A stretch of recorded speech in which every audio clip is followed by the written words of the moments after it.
Okay, what are we doing? Okay, what's up guys? Hi guys! I hope you guys really enjoyed the watching Life in Japan series, and this is actually the first time we took the travel vlog really seriously and uploaded like non-stop. Crazy. As and a series. Went on a trip specifically for the vlog. I'm in Japan!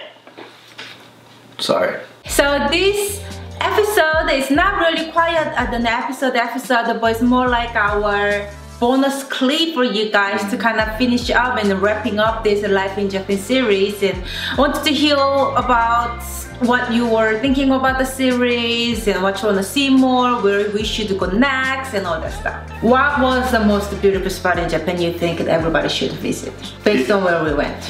I would have to say Kyoto has the most number of beautiful spots. And I really liked the bamboo forest. Really cool. Like if you're gonna go there, I think you need to go there like super early in the morning from what we heard. And when we went there, it wasn't super early in the morning, but it was still very beautiful.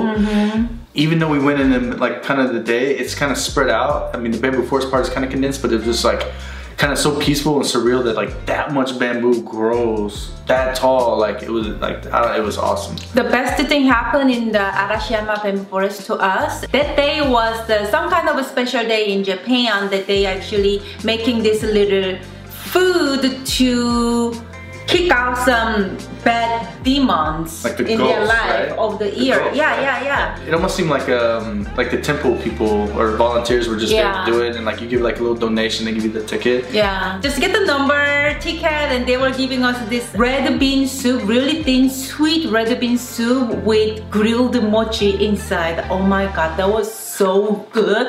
I couldn't even believe myself. I was like, oh, it's okay, we can just pass. And I'm What's like, so stupid of me? I'm so glad we decided to eat it. The mochi. The mochi. The mochi. We were kind of busy schedule in the Japan whole time, so we just decided to go ahead and eat this restaurant. They were just making this like fresh tofu skin on the screen. So I'm like, oh, that looks really interesting, and they must be really dedicated on that thing, the yuba, the tofu skin. So let's just try it, even though it doesn't seem really that busy. Just try it. One of the best meal we had in Japan. The epitome of the definition of the simplistic cuisine of Japanese food. Like everything was just like so simple, so delicate, so healthy tasting. Yeah. And it was like nothing overly seasoned. And the view that we had, we sat like at the window, and it was like in the Kyoto, like in the mountain, kind of the old style city. That's it. Oh, it was so amazing. Did I mention that I miss Japan? The most memorable moment. Actually, okay, so one of the most memorable moments is it was when we went to the onsen, like the hot spring. Onsen is a hot spring, and ryokan has onsen, and it's a hotel with the onsen. That's ryokan. But anyway, I liked it. Like we actually filmed it. Some of the footage turned out like perfect or whatever. But you go outside, and we had our own private like hot tub that was just a bath with the water from that hot spring that you just put. You know, I'm kind of glad we went in wintertime. Like summertime, you go eat a meal out on like this like over the river and all. Like I bet that part is awesome, right? But the wintertime in that private bath, when it's so cold outside, you get in that perfect hotness. I don't know how to explain. Like 40 degrees. Scenery of the ryokan, which is really beautiful. Oh my goodness, the bridge, and oh my goodness, it was one of the beautiful places that we went. The meal was amazing in ryokan. The meal was amazing. Dinner and the breakfast. I like the breakfast better. You did? Yeah.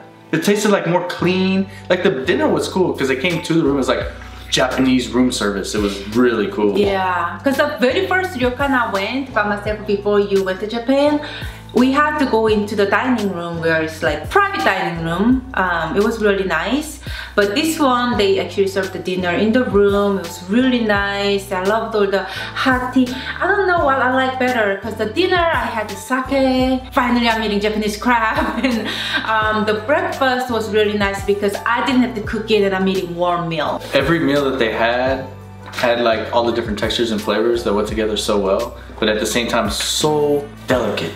Like, yeah, I think that's the best word I can say. Everything's so delicate. Even if it's super flavorful, it's still delicate. The most surprising food that we had in Japan. Changed her world on udon. So when we went to Kyoto, like we were researching restaurant where to eat and stuff, where is the popular, where is the hidden gems, where local people go and all the stuff. And I was looking for more of those restaurant doesn't have much review or doesn't even show up, pop up on the internet. That's what I was looking for, like real hidden gem.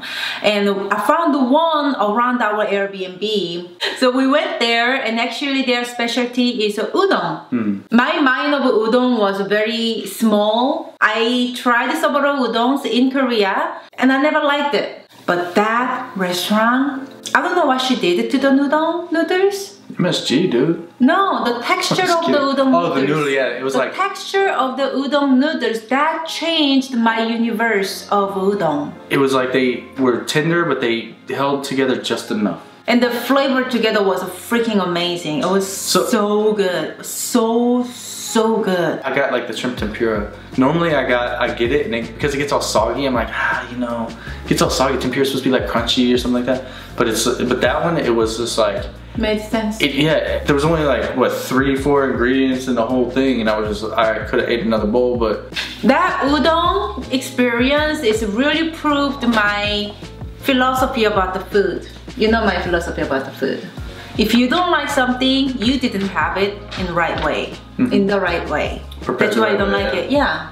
What about yours? What's the wasabi galbi? We're in Japan, and there's all these restaurants of everything in there that you can imagine that you could get, right? And she wants to go to a freaking galbi restaurant, and we just came back from Korea. Really, dude? There were other people in the restaurant while we were there, and they were actually ordering like the same stuff that you would order like in a Korean barbecue restaurant, but we got just the thin cut Wagyu beef, and then it came with like the fresh wasabi root that you do it. And at first I'm just like, all right, it's beef, we're grilling it. I've done this a million times before. It's good. I know what it's gonna be like. And you put wasabi, and the fresh wasabi root is nothing like wasabi you've ever had if you haven't had that one. It's just like you can put a ton of it on there, and it'll give you just enough spice without killing your sinuses. It goes so well with their kalbi, and then that meat is already cut thin and just melts in your mouth. Like, it is freaking ridiculous. Every bite was the best bite. And they have the smaller grill, so you just put 1 or 2 bites on at a time, and then you eat it. Because we went there and I was expecting like something similar, and I wasn't that excited about it, that's why it surprised me. It surprised me too. I mean, I never... You know what they're expecting. I mean, I had fresh wasabi like grated like that before, but I never had like me grinding it and eat it that much by my own choice. We ate a ton of wasabi. It wasn't just like a sharp and spicy and open your nose kind of thing. It had a really nice sweet undertone, and it just a perfect sharpness to cut the fatty beef and the sweet sauce, and just balance everything together without any sour or spicy flavor that needed it. Okay, stop. I'm getting hungry. Oh, I mean, we had a rice with raw egg. Dude, oh yeah, we did, and that was towards the end. And she was like, should we try?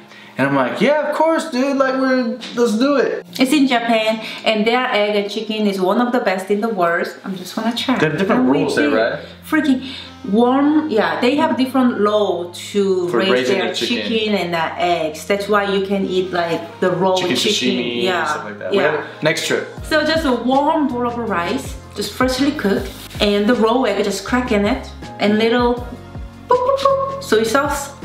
And just mix it together. It looks like cheesy rice, huh? It just looks like cheesy rice. My mouth is watering thinking about that. Between that meat, honestly, that restaurant was like that's what my biggest surprise for sure. Yeah. I knew it was gonna be good. I just didn't have like that high of an expectation for it. Something like that really easy to create and recreate at home. Never gonna taste same. You know why?